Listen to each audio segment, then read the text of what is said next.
diamonds in the rough. NFL Draft Diamonds.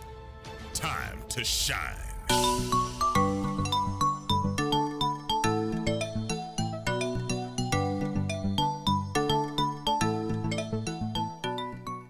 Hi, my name is Jimmy Williams with NFL Draft Diamonds, and today I have with me Quay Holmes. He's a running back out of East Tennessee State. How's your day going, man? It's going good, man. Thanks for having me. Hey, it's nice to have you on. Know a little bit about your journey. You've had some really good games there at ETSU. A lot of great upsets. But before we get to some of those things, man, just tell me a little bit about your journey. Walk us through like maybe where you're from and really how you got to ETSU. Yeah, so I was born in Marietta, Georgia. I played high school football at McKeachern High School. That's in Powder Springs, Georgia. Had a pretty good career there. Probably my senior year was probably my best. Ended up with like 18 touchdowns, and that's really when I got majority of my offers. At the end of the day, it came down to ETSU and Georgia Southern. Those are my two that I was picking between. And funny story with that.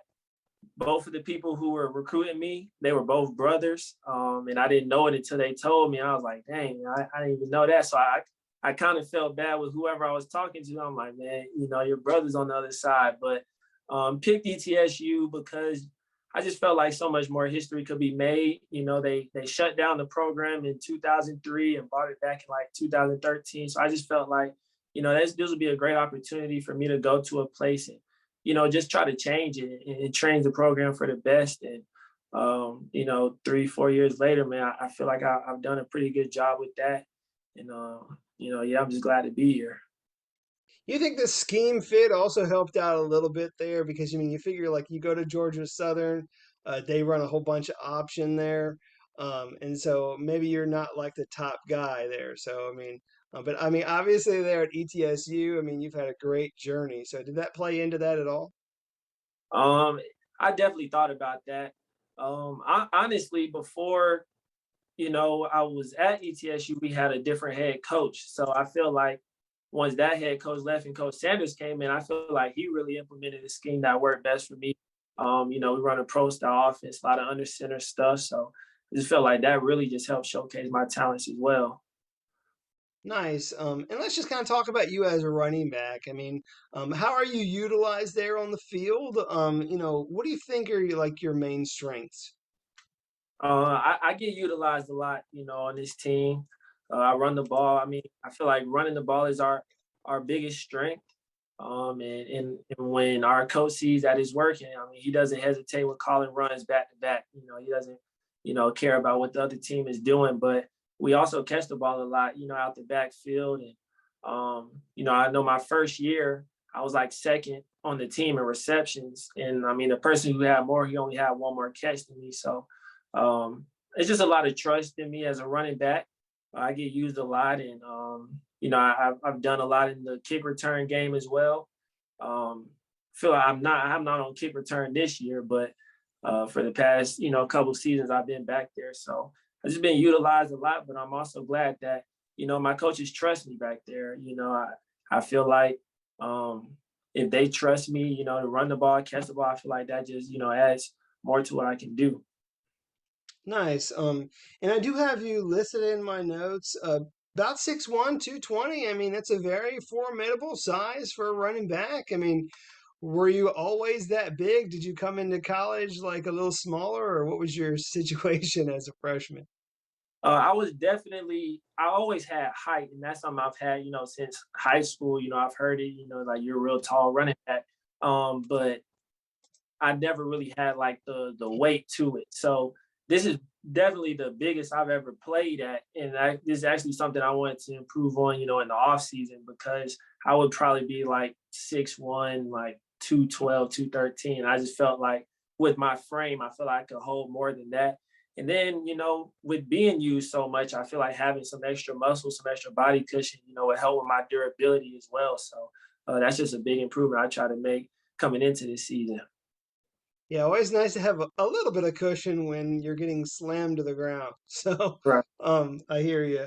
You were talking about some of the things that you were trying to improve upon. I I would imagine that some of those things occurred during that pandemic year. So I mean, obviously in 2020, I mean, you guys got the news in March, hey, there's this pandemic that's hitting the world and we can't have football.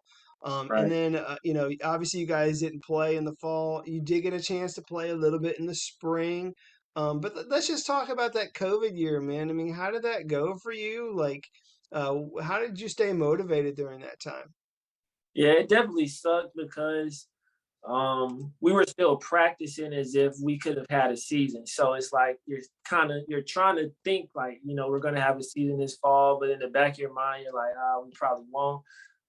So it was kind of frustrating in that matter, but we were definitely still motivated. And I feel like I was a lot more motivated because of the season that we had before. It was 3-9. So I feel like we were just all ready to get that season out of our heads, and to have to wait a whole nother year, to forget about it, that sucked. But during that, I just tried to, do things to improve my speed. I did a lot of speed training, agility training, just to try to, just perfect my craft and work on it more. So I feel like it had its pros and cons to it. I just feel like it just depended on the person. Some people probably said, "Man, the season's so far off, I can just kind of kick back and relax." And I feel like some people was like, I'm gonna use this time, this opportunity to get better, and that's what I tried to do. Yeah, and I mean, if people haven't watched you play, I mean, I think that they're really missing out because, I mean, obviously you got that size to you, but you also have some pretty decent speed. I mean, very, I don't know, just very successful running back who's really able to just kind of dominate like your opponents there. So, I mean, I like it. I mean, I've watched you play. I mean, it's been fun over the past couple of seasons, watching you. So, um, uh, walk us through a little bit. Tell me a little bit. I mean, we were talking a little bit about like, how you've been developing and such, and like some of your measurables. Do you know where you're at with some of those measurables? Like, have you been tested yet? Like with some of your like, you know, I don't know, combine-esque sort of numbers like 40, vert and stuff like that. Yeah, we definitely did this past summer. Um, we don't really test 40s in college. I don't know why. I don't know if that's just so we don't run and pull our hamstring type thing. But that's probably the only thing we never tested. But as far as like in the weight room, I made drastic jumps, and that was because I was doing a lot of stuff in the weight room over the summer. But um, man, I probably benched probably 335.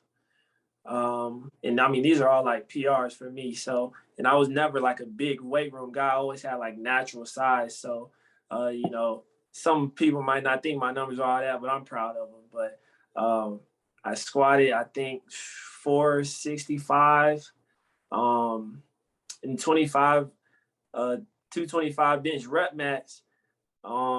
In the spring, like once our season ended in the spring, I think I hit like 9 reps, and then we came back in July, and I hit like 19. So I mean, I just tried to just improve in that. Ran like a 4-1 shuttle, 4 flat. It's probably a 4-1, and then we did our vert, but I never really checked to see what I tested in that. But I definitely felt like I just made a lot of improvements as far as that goes. But I really wanted to just make improvement in the weight room. I feel like my agility and my 40 will be good, and my broad jump, vertical jumps will be good. But I just really wanted to improve on my strength, just to go along with my size. So that's something I try to work on. Yeah, I mean, to be quite honest with you, Quay, like I don't necessarily worry about those numbers so much for you. I mean, because I have actually watched you play. I mean, Mhm. I know that there are some people that really enjoy those numbers. They, change people's minds or whatever. But, if you turn on the tape, if you watch you play, I mean, again, like we already know, I mean, you are a bigger back and you can be used as a bigger back or even come down in like a passing, I mean, you could come out and receive some balls. So, and work in the passing game. So, I mean, I like what you bring out there. So it's basically what I'm getting at. Um, I do know also you're a team captain. How long have you been a team captain? Tell me about you as a leader on your football team. I mean, it's something that, honestly, I don't even feel like I'll naturally, embody that. I'm a pretty soft-spoken person. So it's kind of different when, I'm thought of as being a leader. And it's something I've actually had to be pushed to doing, especially vocally. I feel like I lead as an example. I show up every day. I've never missed a practice, never missed a game, never been late to a workout. So I feel like I do all those things. But as far as, being vocal and speaking, that's always been kind of like out of my comfort zone. But I'm a good player on this team, so a lot of eyes are on me, and I just have to embody that and just know that people are always looking. That's another thing that I kind of struggle with because sometimes I'm like, man, why are y'all always on me, like, but it's true, when people are doing good in a sport, no matter what it is, it's gonna be eyes on you, and then especially for younger guys coming up, they've heard, all 3-time All-American, All-Conference, stuff like this, and they actually want to be that too. So I know that they're really looking at me to see how I do. So I have to, just make sure that I'm doing all things right at all times. But I'm glad that I can be a leader for this team. It's been something I wanted to do, and it's something that just adds to my legacy as well. Just to be remembered as a leader. So I'm definitely glad I am. Great. You were talking just a little bit about about some of the things that you've been able to achieve, some of your accolades with regards to like your all conferences and all American sort of achievements there. Tell me about maybe like your I don't know like your best highlight or most memorable moment as a football player. Oh man, my most memorable moment. I would probably have to say the 2019 Mercer game. It was a really good game, but I broke a record for the most yards in a game at ETSU, and I really enjoyed that game because that was our 3-9 season, and that was our one and only conference win. So it was just a season where it was just so much bad going on. We're losing all the time, and everybody's kind of down in the dumps, but for us to be able to go out there and get a win, it was senior day. So for those guys who were leaving, we had a lot of seniors on my old line. So just for us to, not only get that win, but go out with a record as well, that was really a light, on a dark season. So I really appreciate that win. And what about this win against Vanderbilt, man? You guys got a win against an SEC opponent, man. Like, how did that feel? I felt great, and I've been asked about it a lot, but the biggest thing for me was just looking around, the country and seeing all these FCS teams beating FBS teams, or it may have been a close loss. So I'm seeing now, I'm like, man, we need to hop on that wave as well. And I just feel like it put a lot of eyes just on FCS football as a whole. But for us personally, I mean, it felt great, and it's like you try not to think, we're playing Vandy, but I mean, you can't escape that thought. It's an SEC team. But I just feel like we just attacked that whole week, with just great intensity and just a mindset of, we belong, and we're not just gonna let the fact that their field says SEC, scare us out of playing. So, as those minutes ticked down and we knew we had that win, I mean, you could just see the smiles on everybody's faces, and we just knew we did something big. Yeah, I mean, definitely did something big there. I mean, I just think it's amazing. It's always amazing watching like the little guy like always come Right. out on top. And I want to say I want to say there's at least 7 FCS victories over FBS opponents so far this season, which is Mhm. a whole lot of fun, man. I mean, I really like watching guys like your team like really get the W Right. over the bigger opponents there. So real quick, I do want to kind of give a little bit of love to some of your teammates. Give me like a few names there that everybody needs to know. Oh man, everybody needs to know Tremont Shorts. I really want to start with him because me and him came in at the same time, same recruiting class. So I mean, he's the only lineman who can say he's blocked for every one of my runs. So as much success as I'm getting, I definitely feel like he deserves just as much, if not more. Jacob Sailors, he's a running back on this team. He's been playing behind me, but every time he comes in, it's always something, explosive. And I mean, it keeps people on the edge of their seats. So definitely need to watch him. Donovan Manuel, he's a linebacker. He's from Georgia, so I mean, he's a dog. So is Elijah Huzzy, who's a corner. Man, I could just go on. It's kind of a setup question because it's like if you leave somebody out, then they might get mad. But I'll say Will Huzzy, he's a receiver for us.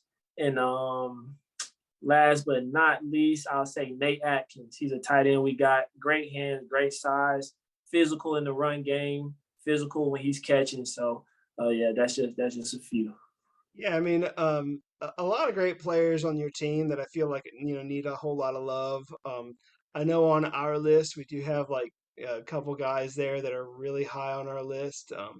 So and just nice to hear your opinions, I guess, a little bit about those guys. But I mean, some great talent there. So I mean, whenever people do get a chance to turn on your guys' tape, I mean, you're gonna watch not only just a great running back, but I mean, you got a couple good DBs, a good offensive line, a couple good linebackers there. So a lot of fun, a lot of fun watching you guys play. So um, let's just take a moment, man. I want to get to know who Quay Holmes is outside of a football player. Tell me a bit about yourself. I mean, any of your interests, talents, hobbies, whatever you want to talk about, man. We could talk for a little bit. So tell me a bit about yourself. Yeah. So I'll just start with I'm the oldest of seven. So when I say seven, it's not seven. I have a blended family. So between my mom and my stepfather, I have two younger sisters. One's 15, one is 13. And then between my dad and my stepmom, I have three younger brothers and a little sister. Um, how old are they? Man, I have one brother who is 14, one who's 9. The younger sister is 5, and then the youngest baby brother is 1 year old. And then when my mom and my stepdad met, he had a son. He's 22 like me, but I'm 3 months older. So big family. But that's kind of, that's really just what made me, who I am today, just knowing that I have little siblings looking up to me. I graduated in May with a psychology degree. And I hope to, go into sports psychology with that. I do want to stay around the game. Whenever football ends for me, I do want to stay around the game, but I do want to stay around the mental part of it as well. I feel like that's a key component to, production or just a key component that's needed to, be taken care of is just your mental health, in the game. Just there's a lot of stuff that goes on, and we always have to make sure that the mental aspect of it is taken care of. But outside of football, man, I mean, I'm a really big movie person. I'll just watch movies, whether it's on Netflix, Hulu. I'll just pick something. I actually have like an A-list membership to AMC, so I can like make reservations for movies. I'm really invested. So just some hobbies. One little talent I do have is I can juggle. And when I say juggle, I'm not talking about like juggling knives and chainsaws. Probably just like some little tennis balls. But I know how to juggle. I actually taught myself how to do it, so I feel like that's a little bragging point. And every now and then I'll just start juggling a little bit. I feel like it helps with hand-eye coordination as well. So yeah, it's just a little bit about me right there. Nice. You were telling me a little bit that you're a movie guy. Real quick, favorite movie, actor, go for it. Favorite movie, I would probably say The Dark Knight. It's probably make you wonder like, it's a Batman movie, but I really like that movie because I just feel like just the struggle that Batman had with. I mean, he's a good guy, but people are looking at him as just this bad vigilante. So it's like a struggle of like, man, I'm trying to do the right thing, but people are looking at me like I'm bad. And then, when the DA, I forget his name, but he ends up turning into Two-Face, they're all looking at him like, oh man, this DA, he's going to clean up Gotham, whatever. And then he ends up going crazy. And then, of course, I have to take the blame for that. So I just feel like it was a lot deeper than just a superhero movie. But favorite actor, I probably have to say Leonardo DiCaprio. I feel like he's a great actor. One of my favorite movies he's done is Shutter Island, actually. it was a little creepy, but I feel like it was a good movie and it had a good little twist at the end. So yeah. Neat. I mean, you're just kind of chatting a little bit about some of those movies there. I mean, obviously very well, rounded there. Whenever you're looking at some watching some of those movies. So Um, I do want to go ahead and wrap things up with you, man. It's been great getting to know you. I do want to always close with a person's why, like why you do what you do and your motivation. So go ahead and hit me with your why if you don't mind. My why, I mean, like I said, I have, my siblings really push me. My thing with them is I want to show them that greatness or success, it's not far fetched. If you never had somebody in your family graduate from college, when it's your turn, you probably like, oh man, it probably won't happen for me. But if you just saw somebody do it, you can be like, man, I can do that too. So, my siblings, they've all watched me graduate from college. They're watching me have success in my sport. So I just want them to see, like, if your brother can do it, man, I mean, you can do far and beyond the things that I've done. And then the last thing is just a legacy. When I was at McEachern, I felt like, I don't feel like I would be really remembered for the things I did in high school. I feel like, I'll probably be remembered because of the success I'm having here, but I don't really think I left my mark there. So when it comes to, being in college, I just want to, leave my mark and just be remembered as, just the best. And that's really what just pushes me and motivates me every day. So, it's all about legacy for me. Yeah, I mean, definitely leaving one heck of a legacy there at ETSU. I mean, really one of the better linebackers that they've ever seen, there in their program. So I feel like you're going to have a great season, man. I mean, just keep working. I mean, you've already had a good win there against a great opponent, and I feel like a whole lot more wins are yet to come. So. Um, close us out, man. Give me your pitch to like all these teams in the NFL as to why they really need to have you on their radar and maybe even draft or sign you and bring you into their team. What kind of teammate would you be? Definitely. I mean, they're gonna get a guy who, I mean, he shows up every day. I take accountability and dependability. Those are two traits that our coach talks about. I feel like I'm an accountable person. I'm also dependable. You're gonna get a guy who doesn't settle for less. If I want to be great, how I say I want to be great, then that means I have to be great in all the aspects, whether it's watching film on the practice field, weight room, taking care of my body. I feel like I have to be top tier and all of that. So you're gonna get a guy who really takes his job seriously. And I just feel like as a teammate, I'm willing to do what's best for the team. But I'm also willing to compete as well. So that means that even if somebody is above me in the depth chart or below me in the depth chart, I plan on, competing every day. My running back coach tells us, he says, your role might be the number two guy, but never settle into being that number two guy, which means you got to bring it every day. Cause in the NFL, you never know when your name's going to be called. So she's going to get a guy who's always ready. Yeah, and I mean, I think that what's going to happen is you're going to be in somebody's camp. I mean, whether it's this year or next, I mean, you're going to be in somebody's camp and you're going to get your opportunity. I mean, but obviously before you get there, man, I mean, you're doing some great things there in the Southern Conference. Probably the best running back in your conference. I know you're also one of the better running backs, like at the FCS level. I feel like people really need to watch you in your games and really pay attention to what you got going on. So, I do wish you the best of luck, man, and appreciate you coming on for this interview. Okay, Thank you for having me. I appreciate it. sure thing. Again, this is Quay Holmes. He's a running back at East Tennessee State. Check him out.